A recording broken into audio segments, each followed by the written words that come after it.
चिराग पासवान पहुंचे मुजफ्फरपुर पहुंचे चिराग पासवान। उन्होंने कांटी में मारे गए मृतक के परिवार से मिलकर सांत्वना दिया और उचित कार्रवाई का भरोसा दिया। चिराग पासवान ने कहा, महागठबंधन की सरकार निर्दोष लोगों पर जुल्म ढा रही है और वही स्थानीय प्रशासन द्वारा उचित कार्रवाई न करते हुए मामले को लीपापोती में लगी हुई है, जबकि मृतक को साजिश के तहत हत्या करने का आरोप उसके परिवार वाले लगा रहे हैं और प्रशासन मूकदर्शक बनी हुई है। महागठबंधन की सरकार को चिराग पासवान ने जमकर कोसा और कहा कि महागठबंधन में प्रधानमंत्री के कई दावेदार हैं, अब इसमें देखना लाजमी होगा कि कई दावेदार में कौन प्रधानमंत्री के लायक है। मुजफ्फरपुर बिहार पर जमकर निशाना साधते बोले लोजपा सुप्रीमो और जमुई के सांसद चिराग पासवान ने कांटी हत्याकांड मामले में पीड़ित परिवार से मिल बढ़ाया धाधस। हत्या के लिए सीएम नीतीश कुमार जिम्मेदार, सरकार के संरक्षण में हो रही हत्या को लेकर साधा निशाना। वही मंत्रिमंडल विस्तार और अखिलेश सिंह को लेकर कई बात तो बिहार के सीएम नीतीश कुमार की समाधान यात्रा को लेकर उठाया सवाल। कहा, कुर्सी बचाने के लिए सब लोग लगे हुए हैं, जिसमें सीएम नीतीश कुमार जी आगे हैं। क्या कहते हैं चिराग पासवान, लोजपा सुप्रीमो व जमुई के सांसद, सुनिए।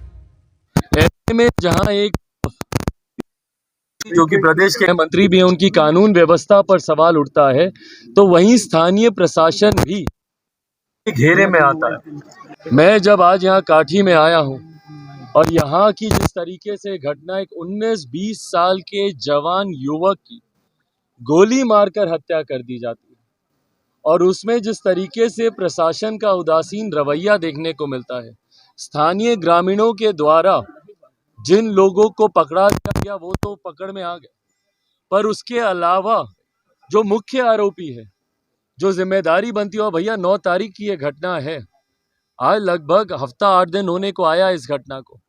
अभी तक प्रशासन के द्वारा मुख्य आरोपी को ना पकड़ना और इस मामले को पेचीदा करने का प्रयास करना। मेरी अभी एसपी साहब से बातचीत हुई, एसपी साहब ने 3 एफआईआर का जिक्र किया, पर भाई प्रमुखता से आप परिवार की एफआईआर को आप प्राथमिकता देंगे कि नहीं देंगे?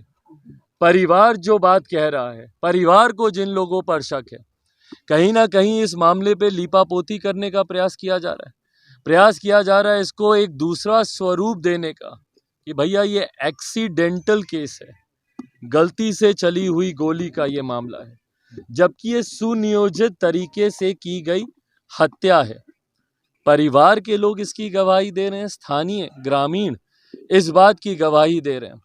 और जिस तरीके से छाई को लेकर, एक अवैध खनन को लेकर जिस तरीके से यहाँ पर मामला उठा हुआ है, जिसको लेकर स्थानीय ग्रामीण पहले से ही आक्रोशित है। और सही बात है भैया, छाई को लेकर इन लोगों के खेतों का मामला अपना ये लोग करते थे, 2 रुपया उससे बचता था, घर में आमदनी आती थी।